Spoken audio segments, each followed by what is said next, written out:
Olá, olá, estamos de volta com mais um episódio do podcast. Eu, Luiz Pedroso, cientista político, e junto comigo... Gabriel Meira, professor. Hildo Alegria Filho, contador. Os temas tratados são apenas opiniões dos participantes e não representam a posição de suas oficinas e ou da ordem.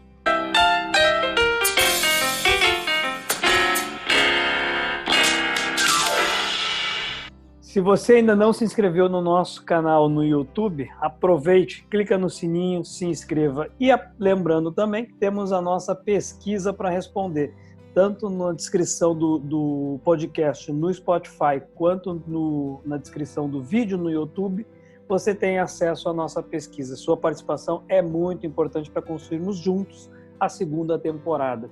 E hoje, no 12º programa do podcast, temos o assunto 1 João de 1 a 5. É isso, Hildo, Gabriel? Ou não é primeiro? Boa noite, Pedroso. Boa noite, Meirinha. Boa noite, caros ouvintes. Boa noite para quem é de boa noite. Bom dia para quem é de bom dia. Você aí. É isso, cara. Eu acho que é fundamental a gente seguir no assunto para a gente ir treinando a nossa hermenêutica, que é para a gente ir treinando a nossa capacidade de interpretação e principalmente para a gente ir treinando a nossa capacidade de extração de símbolos e de conhecimento. A primeira epístola de João, a primeira epístola joanina, ela é muito importante para alguns ritos dentro da maçonaria e, digo mais, ela é muito importante para a leitura da Bíblia em si. Então a gente precisa, volta e meia, retomar esse hábito de decupar uma leitura e fazer uma leitura mais profunda, porque a gente precisa ter a capacidade de extração de conhecimento tanto das leituras bíblicas quanto dos símbolos. Então esse episódio é a nossa pitada de teologia, mas para a gente construir um entendimento sobre a primeira epístola joanina. E falando nela, ela diz o seguinte: no princípio era o Verbo, e o Verbo estava com Deus, e o Verbo era Deus. Ele estava no princípio com Deus. Todas as coisas foram feitas por ele, e sem ele nada do que foi feito se fez. Nele estava a vida, e a vida era a luz dos homens. E a luz resplandece nas trevas, e as trevas não a compreenderam. João 1, versículo 1 ao 5. Então, eu tive um vigilante na minha época de aprendiz que me fez a seguinte indagação, a mim e os outros aprendizes da minha época. Quem é o Verbo? Cara, e aquilo foi avassalador, porque eu nunca tinha parado para pensar. E aí, repito a primeira parte do versículo ali que diz: no princípio era o Verbo, e o Verbo estava com Deus, e o Verbo era Deus. Quem é o Verbo? Luiz, eu vou te passar essa pergunta, eu gostaria de ouvir as tuas opiniões pessoais. Meu Deus do céu, tô num açude quanto traíra que tem. Que loucura. Cara, assim, ó, vou dar uma boa enrolada aqui, porque essa é uma das perguntas que é das mais antigas na filosofia, e aí o Hildo falou em teologia, e a humanidade até hoje se pergunta, né? Eu acredito que as interpretações vão ser as mais diferentes possíveis. O Verbo, para mim, talvez seja a luz do nascimento. Ponto.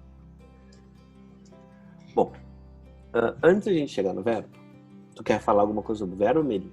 Não, eu ia falar sobre o Verbo, mas... Então fala. É? Bom, mas se tu quiser dar o teu... Não, fala porque eu vou voltar lá no início. Tá, não? Perfeito. Eu tive conversando com o meu cunhado esses dias e ele é evangélico. E aí eu fiz essa pergunta para ele, né? Eu perguntei: quem é o Verbo? E aí, cara, ele me veio com a opinião dele, obviamente, e disse assim: cara, para mim, o Verbo é o ser, o existir. E no princípio era o verbo, então no princípio era a existência. E o verbo estava com Deus, a existência era dependente de Deus. E o verbo era Deus, ou seja, as coisas só existem por causa de Deus. E, cara, eu fiquei pensando no que ele falou, porque na época em que essa pergunta foi feita para mim, eu entendia, ou ainda entendo, o verbo como sendo Jesus, apesar de não ser católico, mas fui criado em colégios católicos, hoje trabalho em um colégio católico, mas para mim o verbo simboliza Jesus, né? E no princípio era o verbo, e o verbo estava com Deus, e o verbo era Deus. Jesus faz parte da Trindade, que é parte de Deus, que é Pai, Filho e Espírito Santo, todos eles são o mesmo. E aí lá pelas tantas, já me adiantando um pouquinho, João diz que o verbo se fez carne. E quem se fez carne senão Jesus, né? Então, na minha visão, o verbo é Jesus. Mas vai lá, Hildo, tu queria comentar? Queria, porque eu acho que assim, ó, a questão do verbo, tá, é a questão central da análise desse texto bíblico, dessa epístola. Só que eu acho que tem algumas outras coisas antes que a gente precisa analisar e que é fundamental, que mostra dentro dessa história, ou para quem é iniciado, o porquê da importância dessa epístola e tal. Então, primeiro a gente precisa entender o seguinte: epístola. O que é uma epístola? Epístola é um texto em forma de carta, que ele pode ser para alguém ou ele pode ser para um grupo de pessoas. Então, primeira parte, a gente precisa entender que uma epístola pode ser uma instrução. Ou seja, ele é um texto endereçado para um grupo de pessoas, ele é uma espécie de discurso, tanto que existe um gênero literário sobre epístolas. Segundo lugar, a gente precisa entender a epístola joanina. A primeira epístola joanina, ela tem uma estrutura muito definida. Então, quando a gente fala da primeira epístola, do capítulo 1, versículo de 1 até 5, a gente está falando no prólogo, ou seja, a encarnação do verbo, o início de tudo. Então, por isso que é fundamental a gente entender essa estrutura, para que a gente possa entender por que ela é esse texto ele é fundamental dentro de uma loja de aprendiz. Ou seja, eu estou usando uma instrução dada por João, explicando algumas coisas. E agora vem as questões que a gente pode explicar. No princípio era o verbo, e o verbo estava com Deus, e o verbo era Deus. Mas esse primeiro trecho, no princípio era o verbo, é exatamente o mesmo trecho que se usa em Gênesis 1. Ou seja, João, lá no Novo Testamento, está dizendo para um grupo de pessoas, que a gente já vai chegar nelas, o início, ele está rememorando o início da história toda lá do Antigo Testamento. Mas por que João escreveu a primeira epístola joanina? Porque naquela época, tá, estava-se em voga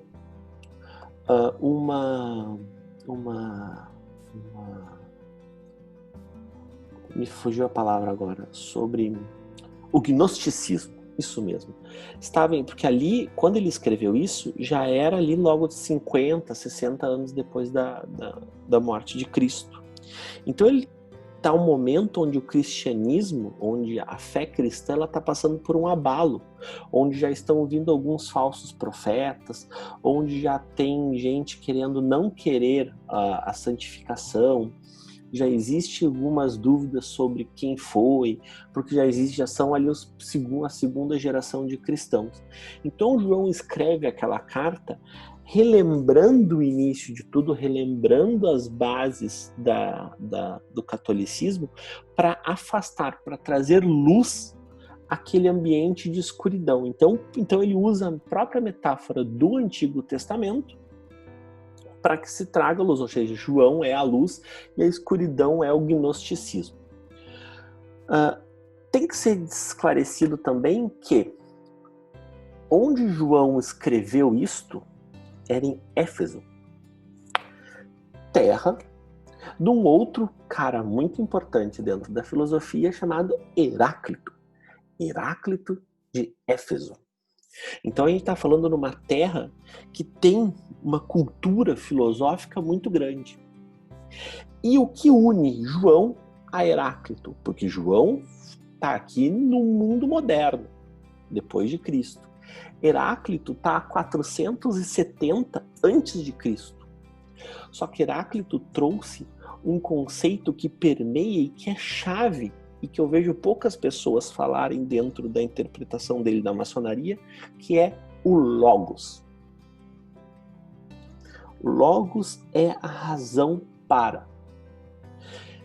Quando se traduziu as Bíblias, quando teve ali a questão de transliteração, Septuaginta, outros tipos de Bíblia, que a gente precisa também falar sobre isso, o caminho do livro da lei até os nossos dias de hoje, que foi um caminho intrincado e truncado, se traduziu Logos por verbo. E é aí que se cria a primeira celeuma. O Logos, deixa eu pegar aqui meus alfarrapos, ou alfarrápios. Tá, Logos. Logos é razão, isso Platão volta nisso também. Platão inclusive Platão tem a teoria das ideias, teoria do Logos, não lembro como é que é o nome. Tem. Mas que ele fala dessa questão do princípio, né? Formas imutáveis, enfim. Então nem sempre a questão é a gente tentar entender que numa epístola, numa instrução, o conceito principal é a razão. Não é o dogma, pode ser a razão numa interpretação ao pé da letra de Logos, tá? Ou seja, é João enaltecendo a razão, a instrução. Ou seja, é a ciência iluminando o obscurantismo. É a questão toda, é o estudo, é a informação. Por isso que eu comecei lá explicando o que é epístola. Porque daí as peças começam a se encaixar. Uma instrução dada por uma pessoa que ia esclarecer outras, exaltando o Logos. E aí a gente tem aqui, o conceito filosófico de Logos viria a ser adaptado no Evangelho de São João. E aí sim a gente tem a conexão entre o Logos de Heráclito, tá? Que é a razão, é a lógica por trás do argumento, a razão, a proporção. E se a gente for estudar um pouquinho mais, o Logos ele tem quatro sentidos principais: a linguagem, o pensamento, a norma e o ser. Então, a gente tem aí o primeiro grande cerne da questão, que é o Logos, ou seja, é a instrução, é a razão como fundamentação.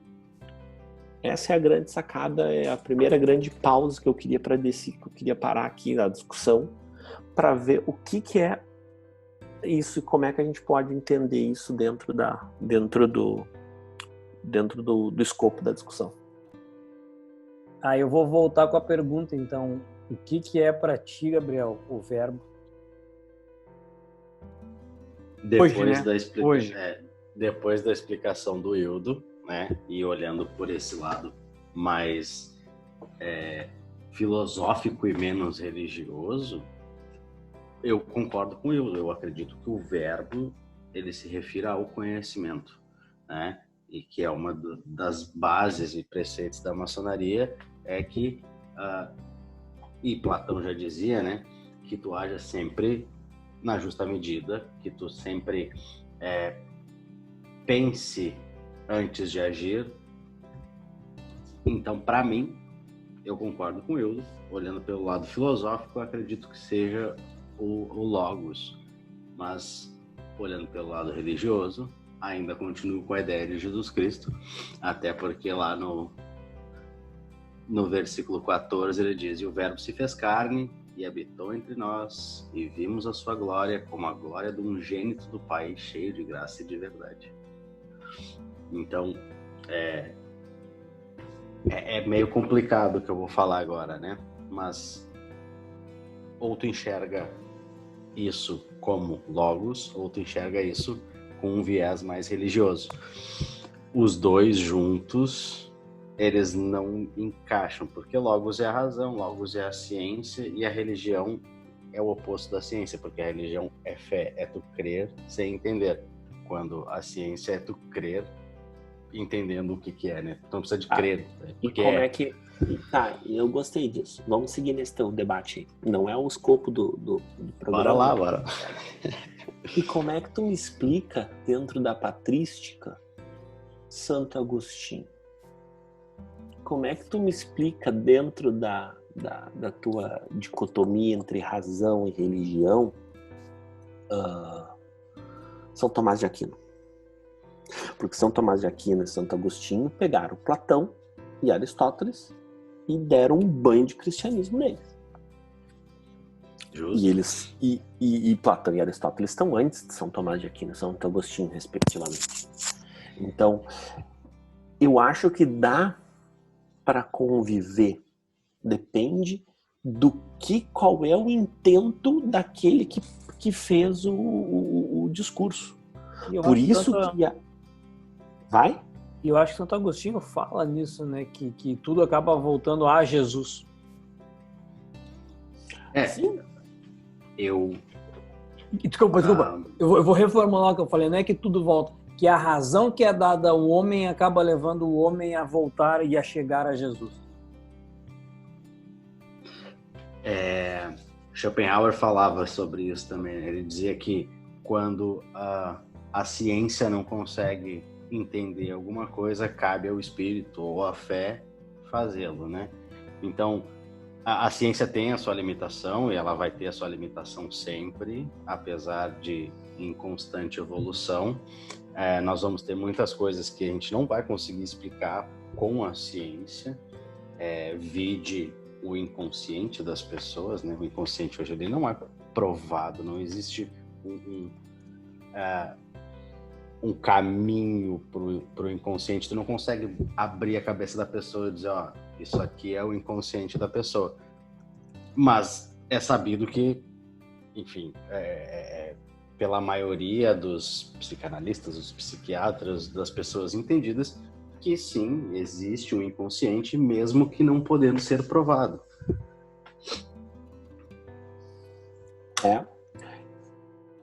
E vai, Luiz, habilita aí teu microfone e vai. Não, eu ia fazer uma pergunta no sentido de como que a gente pode trazer esse ensinamento ou essa parte de João para os nossos dias hoje, né? Tanto na maçonaria quanto para... Aí o Hildo vai me falar, não existe para fora dela. Mas nos ensinamentos maçônicos e na vida dentro da ordem, mas também no nosso cotidiano, né? Não, é isso aí. Eu vou falar mesmo. É tudo uma coisa só. Tu tem que entender a questão como um todo. Olha só, eu tava vendo, quando eu tava estudando para esse episódio, e quando a gente já conversou sobre isso, Meirinha, lá na loja. E tem um pastor que diz assim, cara, a grande questão para ele, né? Ele diz assim, a grande questão é luz e trevas. Então, se a gente pegar luz e trevas, eu posso substituir por branco e preto. E aí eu não começo a ter um pavimento mosaico aqui. Tá? Então, a grande questão é que as coisas, elas têm um certo e elas têm um errado. Elas têm A ou B.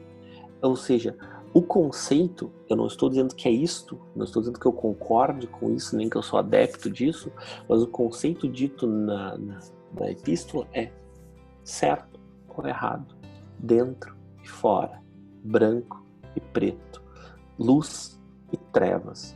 Então, Se tu tá certo, se tu tá buscando a justiça, tu vai te afastar da injustiça. Se tu tá buscando a verdade, tu vai te afastar da mentira. Se tu tá buscando a generosidade, tu vai te afastar do egoísmo. Por quê? Porque tu tem o que tu quer e o que tu não quer. E isto deve guiar as tuas ações. Mas será que as pessoas hoje sabem? Será que nós sabemos o que nós queremos? Eu ia falar, existe a parte interpretativa também, né? Claro. Porque se tu pegar, por exemplo, as igrejas evangélicas, todas elas vieram de um mesmo início, mas por interpretações diferentes daquilo que foi escrito há 2020 anos atrás, elas acabaram criando essas ramificações com pensamentos um pouco diferentes. Então nós temos lá pessoas que não comem carne de porco, porque está dito na Bíblia, onde não se come animais que chafurdam ou roçam na lama. Temos aqueles também que não comemoram aniversários, porque nunca foi comemorado na Bíblia um aniversário, né? Então existe essa parte da interpretação e como fazer, se não através do logos, da razão e do entendimento da sociedade, como fazer a distinção do que é o certo e do que é o errado, né? Exatamente, eu acho que essa é a grande questão, porque a gente tem que entender que essa epístola, essa questão, ela está vindo trazer luz para aquelas pessoas que João julgava estar na escuridão do gnosticismo, do conhecimento, de se afastar da santidade. Eu posso usar a mesma coisa no meu mundo, tu entendeu? Então, por exemplo, se eu tô vendo que um cara tá atrapalhado ali na contabilidade dele e eu chego com a minha técnica contábil para levar conhecimento para ele, a luz resplandece nas trevas. Eu sou a luz, eu tenho conhecimento contábil. Se eu tô vendo que tem uma pessoa ali que tá com dificuldade, eu sou a luz e aquela pessoa é a treva. Ou vice-versa, se uma pessoa vem e me ajuda, ela é a luz e eu sou a treva em determinado momento. Só que, meus caros amigos... Deixa eu só fazer um comentário. Tem um dizer muito bonito, e eu ainda não descobri quem foi que falou, que ter luz não é sobre brilhar, e sim sobre iluminar. É isso. Cara, isso tinha que encerrar o podcast. Tu podia ter guardado isso lá pro final. E aí a gente tem a primeira grande questão. Olha só. A gente está falando numa leitura de um capítulo com 5 versículos. E a primeira questão já deu todo esse rebu aqui. Agora eu vou trazer o segundo grande problema dentro das linhas teológicas que eu estudei. Ou seja, é um pitaco, é uma grande mesa redonda aqui. Que é o seguinte: dentro deste versículo tem uma outra pegadinha que as pessoas não viram achar. No princípio era o Verbo, e o Verbo estava com Deus, e o Verbo era Deus. A gente pegou o Verbo e identificou ele como a questão do Logos, a questão racional, a questão da luz, a razão do toda. Entendimento da razão. Uhum. Isso. Agora eu quero pegar o outro lado. Ele estava com ou ele era? Aqui tem duas grandes sacadas, que é o Deus Uno e o Deus de Jesus. Aí aqui a gente volta para a questão do que era, da essência, do como era no início. É o 1 como número absoluto, unidade, o 2 como dúvida, e aí? Como é que funciona isso aqui? Veja o que ele está dizendo. E o Verbo estava com Deus, e o Verbo era Deus, e ele estava no princípio com Deus. Aqui a gente tem uma questão temporal, ou seja, o Verbo e Deus marcam o início de tudo, o princípio. Ou seja, não existe nada antes. Mas a grande questão é Deus Uno, Deus e seu Filho, ou Deus Trido, né? A questão de Deus. E aí a gente tem as mais diversas questões. Então, tem uma linha que diz assim, que Cristo não veio a se tornar uma pessoa ou filho de Deus em algum momento. Ele e Deus sempre existiram. Mas existiram como um ou existiram individualmente? Essa é a grande questão. Então a gente tem o verbo como primeiro grande gap dessa leitura, e depois a questão do trino, do uno ou do duo. Eudô, agora que eu tava me curando do verbo, tu vem com essa, cara. Por Demorei isso, cara, todo esse tempo pra me curar do verbo, achando que, acho que eu tô tendo uma ideia do que era o verbo, agora tu vem com essa, Eudô. Muito obrigado. E aí, meus amigos, o que vocês me dizem? Eu digo que nada na natureza é simples, tudo é complexo. Eu digo que só sei que nada sei. Cara, e aí veja bem, e aí a gente tem o seguinte, aí a gente precisa entender o seguinte, o que a gente está fazendo aqui é uma grande brincadeira de hermenêutica, apesar de É um que... brainstorm. de hermenêutica, tá? Só que a questão é hermenêutica e qual é a outra? Exegese. A escritura explica a escritura. E se então o verbo não fosse a representação de Jesus, e sim a da existência? No princípio era o verbo, ou seja, no princípio existia, havia existência. E o verbo estava com Deus, ou seja, a existência estava com Deus. E o verbo era Deus, Deus era a existência.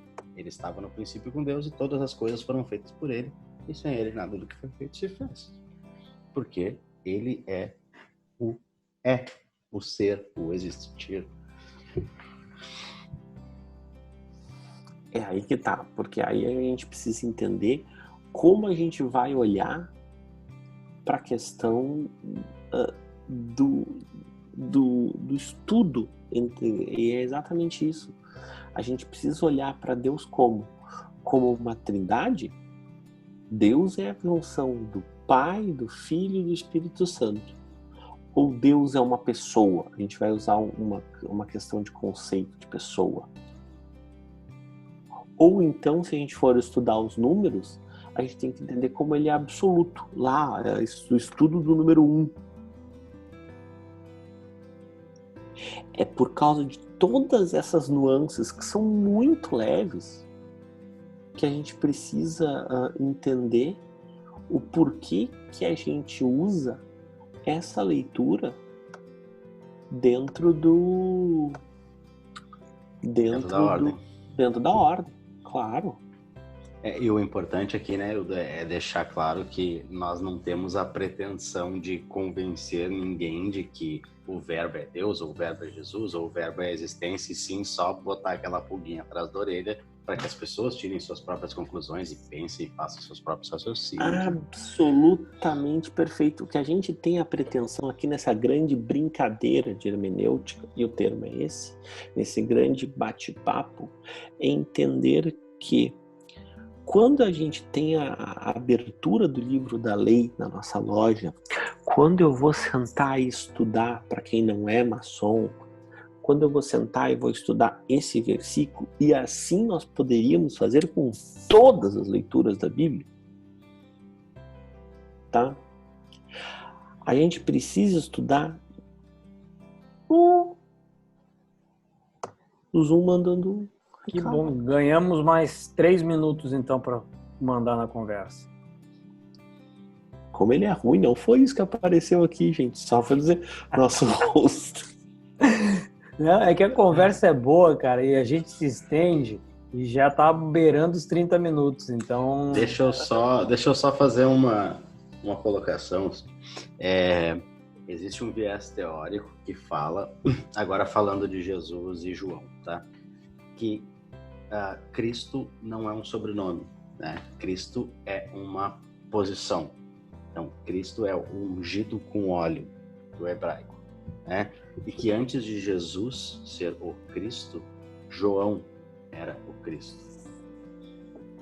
E aí, de repente, isso pode abrir um precedente aí para um próximo episódio, talvez falar de Jesus, de João, qual dos Joãos. É que, na verdade, eu ainda acho que a gente tinha que fazer uma série, né? Personagens bíblicos. E aí abrir... Perfeito. Eu sou a favorzíssimo. Para essa eu precisaria estudar bastante, mas eu sou muito favorável. Quem sou eu para dizer não? Eu queria deixar como dica, tá? E só para ver como tem uma... Como isso é... A gente não tá inventando nada aqui, a gente só tá repassando nesse grande brincadeira de hermenêutica. Eu tô lendo agora aqui... Não, mas eu já deixei separado uma tese que eu vou deixar agora no final direitinho indicado, o seguinte: a vida que está no Logos, da qual emana a luz, pode ser entendida de que maneira? Essa luz refere-se à luz solar como um fenômeno físico ou seu sentido é a iluminação espiritual dos homens? Ou seja, existe, e quem escreveu isso não fui eu, quem fez as indagações é Eduardo José dos Reis, na tese de mestrado dele chamada O Logos em João, principais interpretações cristãs acerca de Jesus. Isso é uma tese de mestrado da faculdade da Universidade Metodista de São Paulo, do programa de pós-graduação em Ciência da Religião. É muito boa essa tese, porque ela trata exatamente do conceito de Logos desde Heráclito até João. Paulatinamente ela vai abrindo. Então são 100 páginas, é bem facinho de ler, 130 páginas. E assim, ó, vale muito a pena. Procure na internet, porque assim, ó, é sensacional. E eu acho que aqui a gente consegue, né, Hildo, deixar ainda mais claro um dos principais objetivos do podcast, que é nós trocarmos informações para nós aumentarmos o nosso conhecimento e compartilhar isso com quem está nos ouvindo. Ou seja, volta para o que o Gabriel falou, não é fazer com que as pessoas sigam o que estamos falando no sentido de é isso que eu acredito, portanto acredite também, mas passar as ferramentas e ter mais uma ferramenta para despertar a curiosidade em busca do conhecimento. Claro, além daqueles assuntos que todo mundo já sabe, ou que a gente já sabe, existem outros tipos de vieses que também podem ser discutidos, né? E eu acho que aqui fica também uma coisa bem legal do podcast, né? Eu acho que o podcast ele vem bem agregar nesse sentido. Para quem já é maçom, é ter uma leitura diferente de 3 irmãos que são um pouco mais jovens e que trazem uma bagagem cultural, histórica, acadêmica diferente. E quem não é da ordem, poder ter uma visão diferente de assuntos que estão direta ou indiretamente relacionados à maçonaria. Acho que aí a gente consegue agregar um pouco de conteúdo, né? Claro que sim.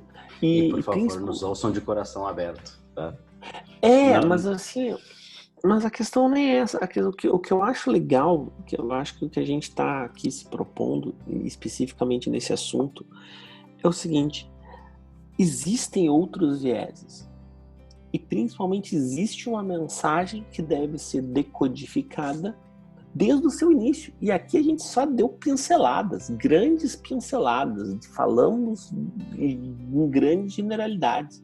Porque aqui ainda ficou faltando a questão de linguística, ou seja, a gente está falando sobre grego, e o grego tem muitas particularidades de sintática, de gramática. Exato. A gente está falando de conceito de transliteração e tradução da Bíblia. Aí ficou faltando a gente falar sobre a vida de São João. Quem é o autor? Quem é esse João que escreveu isso daí?